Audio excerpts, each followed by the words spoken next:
Hello, hello, hello. I have been away all weekend. I went to a spiritual conference in Winchester Cathedral, and it was on in the grounds of the cathedral, but we were actually in this wedding tent in this beautiful garden, and the event was called Entering the Garden. And it was kind of with people that come from like Christian backgrounds or that kind of essence. So for me, it was very weird because I haven't been in any religious, well, it's not religious, with any kind of churchy type settings for over a decade more. But the reason that I felt that I was supposed to be at this event is because I used to go to the lady that ran it.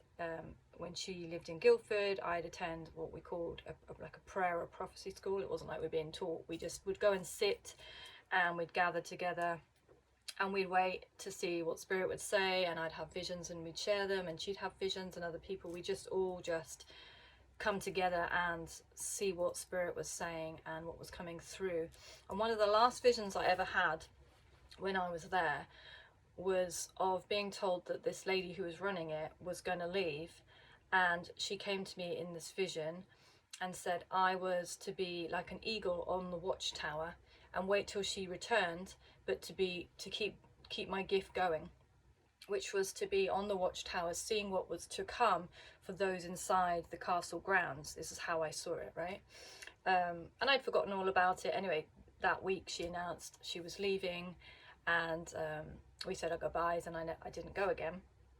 And years and years and years have passed, and then a friend of mine who used to go with me to that place said, oh, she's doing this event, Liz is doing this event, would you fancy coming along? And I was like, do you know what, everything in my spirit leapt to say yes, even though I have just been a nomad doing my own thing, hearing from Spirit directly, like wandering around in my own wilderness, just trusting that whatever source God love is teaching me or telling me is right. And I haven't really felt the need to be in congregation with others. I just do what I do, as you probably know if you're a follower. But we went to this conference or kind of like place, and we ended up in this garden, and it was just so beautiful. Like, these people have come out from any form of religiosity, much like myself. And they're all hearing and seeing and sensing the same things that I've been saying. And it was so encouraging because everything that she was speaking on is what all my videos are about. Everything that I hear, all the downloads, even the lion of Judah, Aslan, this like Christ figure that's coming to roar, right? And we were in this tent, and we would just kind of enter in, everyone would be singing freely and just like releasing their kind of expressions in many ways. People were dancing, people were singing, people were clapping, people were wandering around in the grounds. There was these beautiful orchards. There was just this presence of like this holy presence. It was just beautiful. And we were in the grounds of this amazing Winchester Cathedral, where many saints and religious pilgrimages and things have taken place, and answered prayers and miracles and what have you. And there was this real tangible feeling of angels. There was angelic activity all around where we were and in the tent, and it just felt like we were under this canopy that was just this bliss. It felt like bliss. Anyway, I was a little bit like, oh, what's it going to be like, because I haven't really felt like I belong in any kind of gathering of people.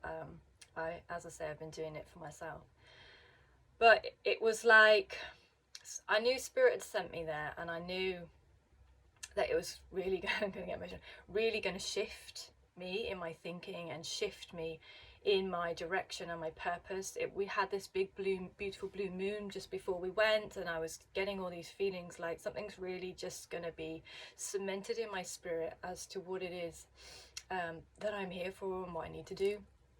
And I've been out of, as I say, all this sort of stuff, but my faith has always remained, and I've just remained true to that connection. I've been plugged in myself as a being that is connected to source and love, and I've just been a channel for the voice of God, and anything that needs to come through, but as I say, on my own.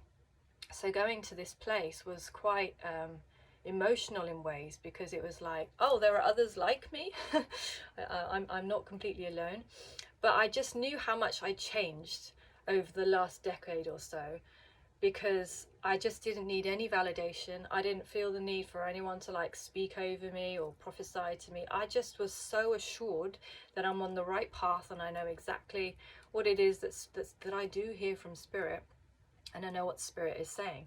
Anyway, when we were in this beginning of the service, I literally saw in my mind's eye Jesus just walking around the congregation and touching people, and I was just smiling. So like, he's with me like predominantly all the time. I'm always seeing him in my visions and my dreams.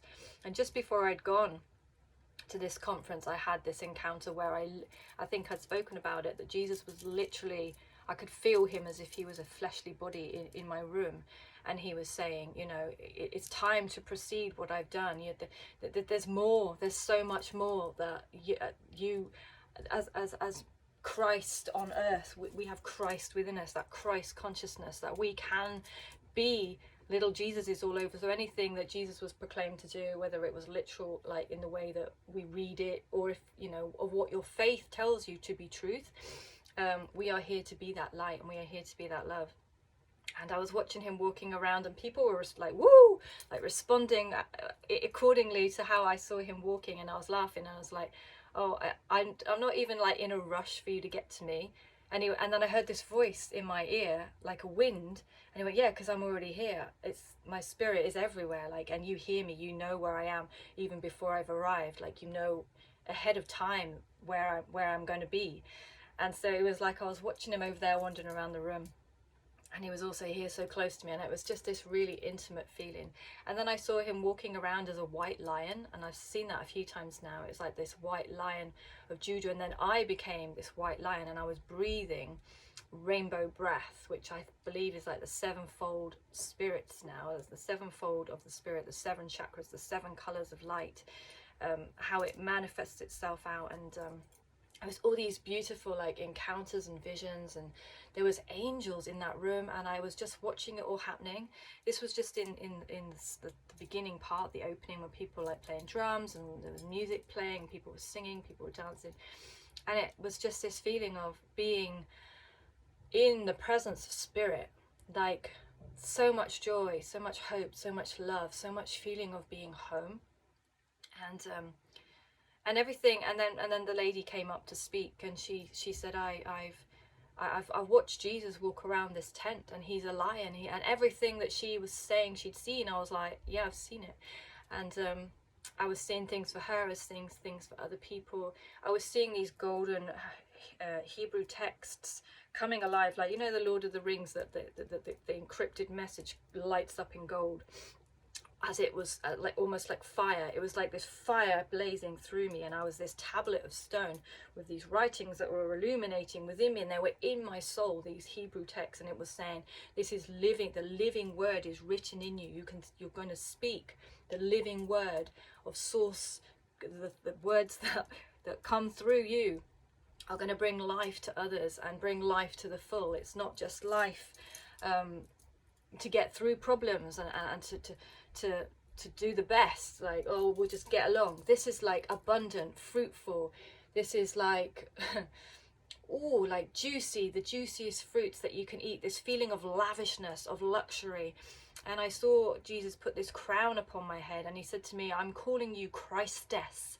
You are Christess. Like, as I was Christ, you are Christess. You embody my Spirit, my presence, and so do all the other people that want to be crowned in glory and crowned in this time, in these ages where things seem to be getting darker. I was seeing that we were being pulled out, and we were being separated, and darkness and light were clearly being separated. And I was seeing my body, it had all these shards of blinding white light coming out, like in tiny fractures, as if the crack of a window had opened and this light was pouring out of me, and it was just getting more and more, that there wasn't just cracks, I was just bursting out before I came, this enormous, just blinding light that was shooting out, and there was absolutely no denying this light that lives within. And I was feeling like there were so many words on the tip of my tongue, and I was hearing, just open your mouth and I will fill it. Like I started this video, I was, I don't know how to start, I don't know what to say, but words will just come, right? And all these things were pouring out of me, and I was seeing things for others, and I was seeing like Aslan returning, I was feeling his mane, everything was so tangible and beautiful, and these angels were there, and then these wings, almighty wings, shot out of my back, and they were like 6 foot that way and 6 foot that way, these white wings. And I heard this voice say, like the champagne cork, when it pops out it expands, you can't put it back in. You're not going to go back from this point.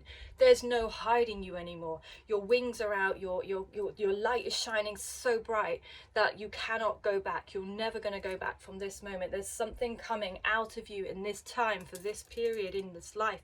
Everything that you've gone through, everything that you've faced, all the trials, all the errors, all the trauma, all the grief was not in vain. There is something so beautiful coming. There is God is going to work through me and through people like you and I, as we connect, and we're going to edify and build each other up, and we're going to be beacons for those who are lost in the darkness. We are going to be beacons of light. And I was seeing that this diamond was just hovering above me, and it was this most beautiful carved perfect diamond. It was like, you know, the typical sort of shape, the two peaks going and then coming out in the middle. And everything was so chiseled to perfection. And I saw then this tiny little speck in it, and then God just wiped it and said, there is no blemish in you. You are the most perfect diamond. I know you feel like you have blemishes. I know you feel like you're full of things that don't really please, you know, holiness or light. But you are perfect in my eyes, and I want you to tell others that they are perfect in my sight. I can't see my children any other way than that they are perfect, because that's the way I made them. And if they feel any different, it's just a perception that's wrong. And there's going to be this great clearing of trauma, and there's going to be this great clearing of debris that's in us, so that we can see the light, we can see the authority that we have invested within us, we can see the glory, we can see the gold, and we can know that we are crowned, we are honored, and we are going to do almighty amazing things. There's something birthing at this time. And I was standing there, I was receiving all these things, and everything that I saw and felt was then confirmed by this woman or someone else that would stand up and talk. There are a few people talking, and that I was just like, I'm not even surprised anymore, you know. It was just confirmation after confirmation after confirmation that this is a time where we need to trust, and we need to know that we're here for a purpose, and we're here to bring new earth. We're here to bring a new government that rests upon glory, that isn't this government that is made of filth and evilness and deception. And these days are over. And what I felt, I mean, you can take it or leave it, but stop focusing on the darkness, stop focusing on the conspiracy theories and the dark. The more you look at something, the more you give it power. Just know who you are, know your truth, know your power, know that our light will overcome darkness. We're here to unravel that. We are here to overcome this, all the wrong that's in the world, the things that, you know, children being abused and mistreated and all the yuck, right? We're here to clean that up. It's like a mop-up operation, but we can't do that unless we don't understand that the power is invested in us to make a change just by being connected. Like the vine and the branches, we are the branches, we are extensions of God, of love, of power. There is power in us. And when we tap into that, we can change so much. We can literally light up a room. We can change. We can see people's faces come lit up with a hope invested in them that they never had before.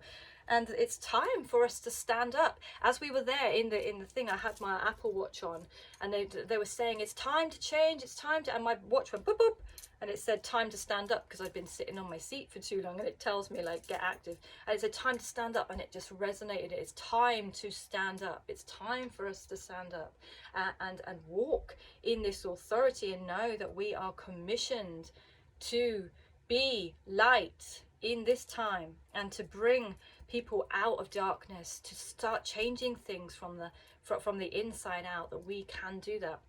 And there was all these angels, as I say, we are assisted, we're not alone. Like, we can call upon the angels, we can pray, we can ask people, we can ask for assistance. We're not on our own. And I just know that that things are about to get wild, more wild than they've been. The more we step into our anointing and our knowing who we are in our power and our authority, there's going to be things that happen, miraculous things. And I want to share something that happened whilst we were in this beautiful place. I was singing and I was just like dancing almost with my hands, doing my light language, and I just felt this heavy presence of love fall on me, and this voice said, I want you to pray for the man next to you. I want you to ask him, can I pray for you? It was so heavy in my heart, like I just wanted to weep for this guy, and I didn't know why. I've never met him. He was just sitting there, we hadn't even had a conversation, we hadn't even introduced ourselves, but he was sat next to me, and it kept burning in me. I was like, oh no, like I haven't done that sort of thing for, it's one thing being on Instagram, you know, but I haven't really prayed for someone for a long time like that. But I put my hands on him, and well, I asked him first, and he said, yeah, of course. So I put my hand, and I started to prophesy, and my friend came, and she was praying too, and we prayed over this man. And I was saying to him, I feel like you doubt that you hear the voice of God, that you doubt that your direction, that you doubt that you are hearing spirit, and that you have heard correctly, and don't doubt. You have faith. And he started to break down, and his name actually meant, my friend was saying, your name means you hear from God. Like, that's literally what your name means. Yeah, so she was saying, your name literally means you hear from God. And he started crying, and he said, I thought that I heard that my sister would be well. She got cancer, and he said, I thought that she would be well. I thought I'd heard that she was going to be healed, you know, and she died. And something just came out of my belly, and I was like, I want to tell you my testimony, that I believe that my mum was going to be healed of cancer, and I was assured that I had faith that she could even be like raised from the dead. My faith was strong, to the point where my mum had died in the room, in the lounge, and she died, and I just went upstairs and I was just praying out to God, saying, I can even believe that she can come back to life. My faith was so strong, and I literally saw my mum's spirit hovering above her body as I came back downstairs into the room, and then I watched her go, and then it hit me, this grief that I haven't heard right, and that really affected me for years. I thought that I had misheard God. But as I was saying this story to him, I said to him, my mum's come to me since in visions and told me that she saw me, she saw my faith, but she chose to stay because she didn't want to come back. And she chose to stay because she was well, she was healed, and she didn't want to come back to this sick, skinny body. And she chose to. She said, but your faith was so strong that you believed that I could even come back. And from that moment, when she gave me that freedom, I realized that there's other factors. You know, sometimes we hear from God, but there's other factors. We all have free will. So sometimes God can give you something that is potentially, it is the truth, right? So she is well. And I was saying, your daughter, your sister is well. And then as I looked into his eyes were welling up, and I just felt I started to channel his sister. And I was saying, I'm so sorry that I've made you doubt yourself, and that you doubt your faith, because you did hear right. I could have been healed. Well, I am healed now. I've just stepped over the veil, right? But I chose to stay. I chose to stay, and I don't want you to ever let that diminish your faith. You do, and you did hear from God. And he just was looking at me with these wide eyes, tears rolling down, going, saying his sister's name, saying, that's her, that's my sister talking to me, you sound like her. And he was so like almost freaked out. But I watched this healing take place in his soul that would have been potentially a boulder for him to walk a life of faith, because he had this doubt that he potentially was going to carry around like a cannonball, and would have potentially missed out on so many wonderful roads of opportunity because he's thinking that he hasn't heard right, and so he's not going to take that step of faith. And it was just this most beautiful moment. And he broke down. He was saying, you don't understand what you've done for me today. That's just the most beautiful thing. And that was my sister. I know that was my sister. But for me, being in a situation that was kind of like congregationally, I was like, I'm not, this would have been frowned upon back, when I was in church, which is why I left, because there is space for supernatural activity, and Jesus did miracles. Like, I don't understand why religious people are like, oh, the supernatural doesn't exist, and the spiritual community is all like of the devil and blah blah blah blah blah. I just I'm gonna be myself, right? Nope, not today. I'm gonna be myself, whatever it takes. I don't fit in boxes. I don't listen to the crowd. I don't listen to what people tell me to do, in the sense that if I know something, I'll do it, okay? And I think we need to come into this boldness of spirit, where if we're so connected to the divine, we're so connected to the spirit, that when we hear, we act. We hear, we act, and this is how we're going to start changing things. Like the supernatural is just alive. These words on me, within me, were alive, living words to bring a hope, to bring healing, to bring to power, and to set people free, right? My heart is to set people free. It's to help people heal. It's to help people remove trauma from their lives. It's to clean them up and show them how beautiful they are, to show them that they're diamonds. They're not with blemish. And yes, I don't always do that correctly. Yes, my human parts often fails, and I can get things wrong, and we can fall into discord, and relationships can suffer. But at the end of the day, I had so many beautiful moments in that tent, that I had people that I considered to be enemies in this world. They've literally come to try and kill, steal and destroy me, and I was loving on them. And I just knew that there's a space, there is a place where we're all in love with one another. And until I'm going to continue to believe that we will get there one day. It might not be here, because not everyone's going to understand, and you can't open everyone's ears and help people see. But I choose to believe that we are all one. And there is going to be a time where forgiveness is just abundant, and where everything's just dropped, or all the hatred, all the disagreements, all the hurt, it's going to drop. And I think we're coming into a time where we don't have time for any of that shit anymore. It's time for us to just be walking our walk and talking the talk, and blinker yourself to your own path. My path is not your path, right? But what I knew when I went into that place, it's like I'd left all that behind years ago, and I've been out doing my own thing, just connected to God myself as an individual. And what I knew was, it's the same source, because these people are hearing the same message that I've been hearing for years, literally word for word. And the way that the pictures that were being shared, I was like, this just encourages me that there is one source, and we're all tapped in. Then we don't have to worry about what everyone else is doing.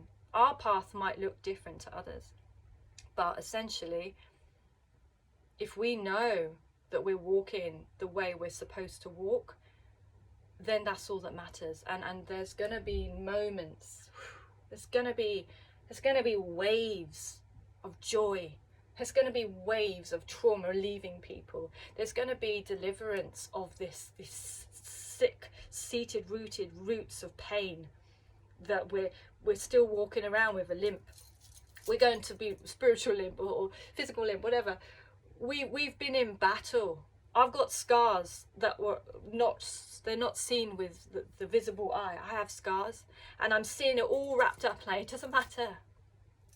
It doesn't matter. You're whole and you're powerful, and you need to be in that mindset and in that assurance, and take that to some other people. Take that to others.